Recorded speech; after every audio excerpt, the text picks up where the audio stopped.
Welcome to Yates Makes. So what do we have for you today? A video for the lovely gel plate community, but also anyone else interested in drawing, printmaking. And in this video I'm revisiting techniques I've looked at in the past but not yet gone back to really exploit and explore the potential. And I've been really wanting more techniques with the gel plate where I can adapt and expand upon my drawings. I love drawing, so I'm looking for techniques where I can get both a kind of quality of line but also some tonal and textural elements as well. Obviously the benefit of producing these is they can be reused, and then you can build up a print series. You can experiment and explore with kind of multiple versions of the same image. Okay, let's get into it. Okay, starting points. So my starting points for the examples I'm using in this video are everyday objects. Personally, I love as subject matter for art everyday objects. You know, to think up until a few hundred years ago, they weren't even really a valid subject matter in art. You know, for me, they can elicit all sorts of reactions in me as a viewer when I view other people's arts. But they, you know, loaded with symbolism or mundanity or whatever. I just love them. Anyway, so here I am sketching a chair, going through the motions. I love to sketch directly in ink. I love to sketch in kind of cheap coloured pens as well, stolen off one of my kids, and nice to build up through the colours but also through a range of tones, drawing over as you go. So all I'm doing here is transferring a tracing of one of these chairs I've been sketching onto my piece of scrap mountboard. You can see me just sort of tightening up the drawing there, making sure it's nice and clear. So here's where things get interesting. Now I'm starting with just the line work, and all I'm doing here is with a ballpoint pen pressing quite hard into the outline of my object, the chair. I love a chair. I mean, what do they connote? Kind of presence and absence at the same time, you know. A chair on its own, that is. Anyway, so I'm pressing fairly hard. I'm making sure I get a nice deep emboss indentation into that mountboard. Now mountboard, just by virtue of it being fairly thick, it's probably a couple of millimeters thick, you can really kind of dig in and make sure that emboss is nice and deep. And the theory here is that emboss is not going to make contact with the gel plate when it's pressed onto the wet paint.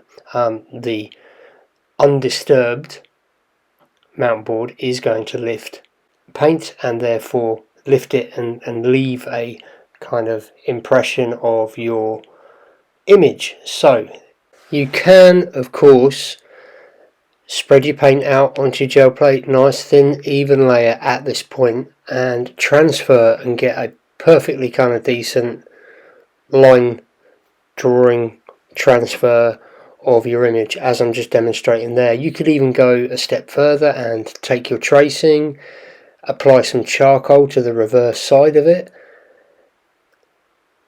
get kind of expressive with that, and then flip it over, line it up on top of your initial transfer to build up a little more tone and texture and interest. Apply your gel medium, flip that over into your sketchbook as I'm doing here, and you'll get, you know, an interesting outcome. You can even go a step further and, you know, mess around with some text, build some layers of collage. You get the idea.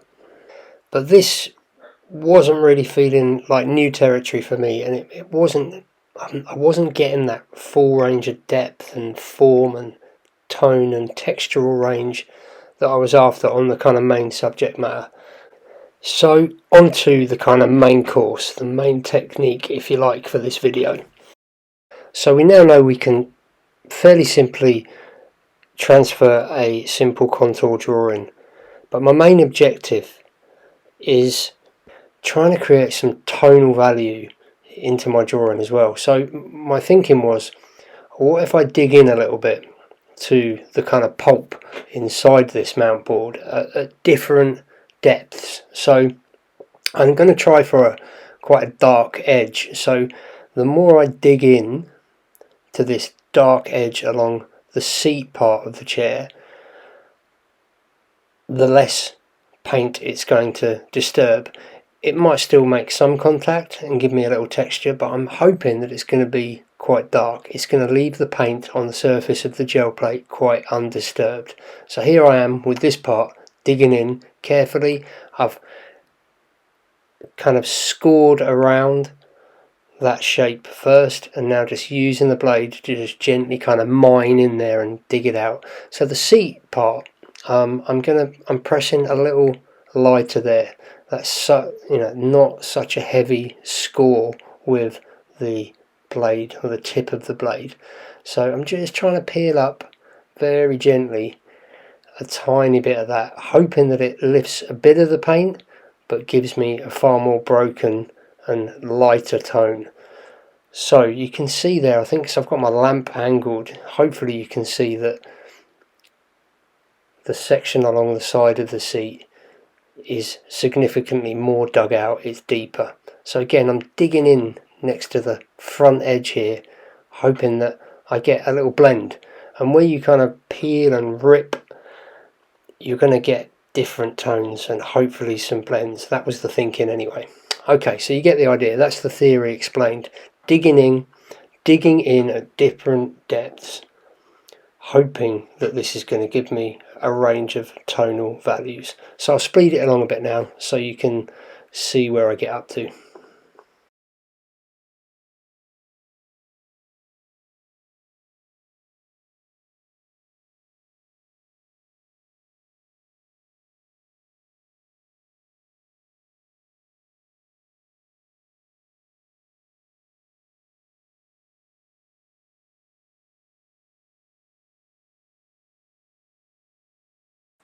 Okay, I think you get the idea.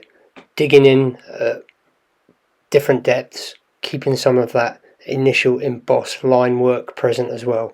Now all I'm doing here is thinking, what other visual element can I add in to create a bit of narrative? And I was thinking, well, what better than, a vacant chair in front of a window? So my window, I'm going to try and create, well, it could be a window, it could be a picture frame, I don't know. I was just thinking like an ambiguous shape on the wall, and I'm going to create this by simply putting on a square of paper, and that is going to act as a little raised relief area, so that, as I'll demonstrate now, when I roll out the paint and apply this kind of mountboard stamp, not only will I get hopefully get my chair design drawing transferred, I'll also get a very faint square or outline of that window, picture frame, ambiguous feature shape on the wall in front of the chair. So that's a thin layer of oxide black Amsterdam acrylic paint, and I've rolled it out. Been quite quick, so I want the paint wet. And then my mountboard stamp goes down on top. I left it for about 5 minutes. Peeling up, the main element that I wanted to transfer and get some tonal and textural as well as line detailing was the chair. I've got a faint impression or outline of this kind of shape on the wall beyond the chair. Yes, there's some residual paint, but that's easy to clean up with a little bit of tape or some baby wipe and some baby lotion.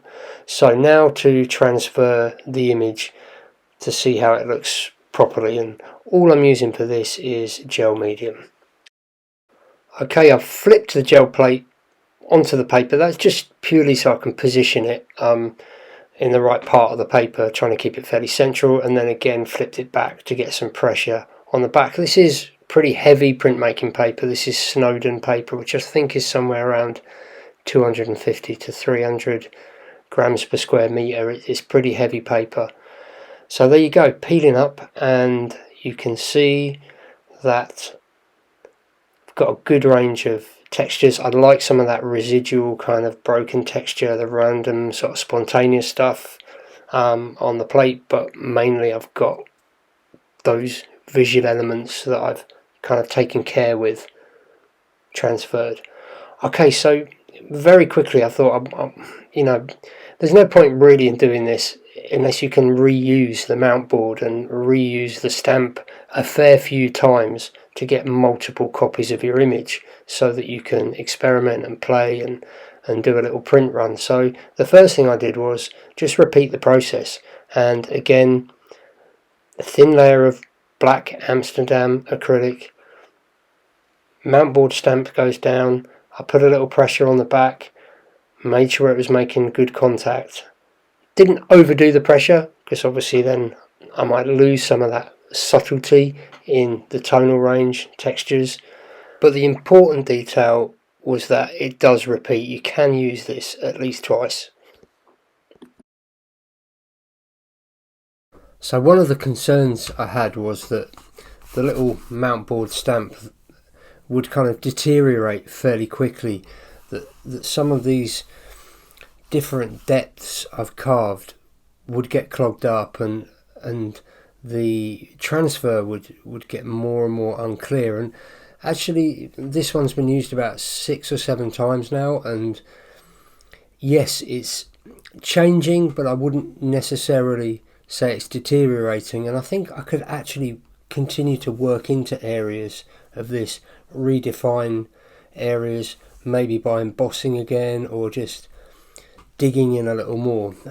Anyway, as you'll see, this one, all I've done into the kind of square frame is done a laser copy transfer of a section of an edited photograph I took of some sunflowers in a field locally.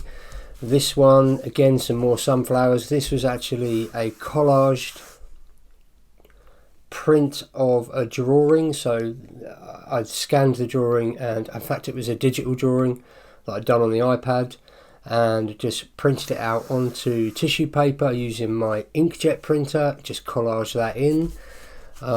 This one was changed the window design just by making a simple kind of grid pattern piece of paper to stick directly onto here. You can kind of see the residue of it sitting under there. And this then I've put in a photo transfer from a magazine. Tried a colour one, didn't go so well, but I might work back into this. But the key thing is that the quality of the main feature is staying fairly consistent through successive prints. And that was my main worry. Is it worth investing time in a kind of grander scale piece of work or a more involved piece of work if it's just going to deteriorate after 1 or 2 prints? But there you go, proof is in the pudding, it works just fine. So I will continue and be a little more ambitious and maybe up the scale a bit and up the complexity of the image making using this process. Okay, I'm going to tag on a couple of further experiments I tried using these techniques. Again, using everyday objects as subject matter. In this case, just your simple old cardboard box. Now, again, I'm interested in the most, I don't know, is it a weird subject matter? Look, they've got a story to tell for me, whether it's kind of expectation or kind of anticipation, disappointment, whatever. So again, scored in some areas of tone. This was from a drawing again that I've trace transferred onto the mount board, and I've kind of, it's hard to see on the video there, but I've very lightly shaded it in just to give me a rough idea of the parts where I'm going to really dig down into and kind of create some heavier tones, and then just lifting off the very top layer as I just did there, just to try and get a very light texture. This shadow, this is a car shadow, so I'm also experimenting with the background here a little, with a view to, as I just said at the end of the last section, to get a bit more ambitious and maybe try a more complex scene or picture. So I'm starting to rip back background and create a bit of tone in the negative space of this one as well. So again, using the other end of my ballpoint pen to get some different embossed kind of sections and marks as well. So let's see how this one transferred. Very working with black initially, and again it's this oxide black Amsterdam paint on my gel elf plates, and a nice thin layer, probably a little too much, which is why I am removing some of the excess there. And again, when your stamp goes down, you know, just light pressure. You're trying to just make contact basically.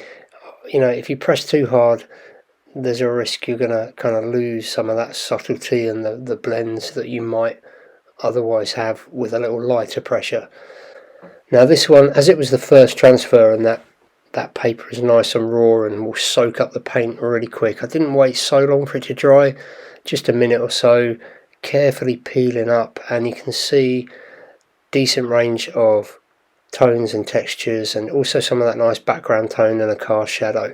So what I experimented with next was kind of hand painting. So all I've done there is I've mixed up some of my, what do we call it, it's Naples green, and just hand painted into the actual shape of the box. And now I'm just very lightly rolling on some kind of broken layers of, this is titanium white, and let that dry. So these are two layers that all layers so far I've let dry in between each application, and mixing up again with that Naples green, mixing up with a little, can't tell you what the colour blue is, I haven't got it to hand, but it's just a very pale blue, and using this wet layer to pull the print and transfer it into my sketchbook. So you can see I've flipped it over there and kept everything very muted, quite pastel colours.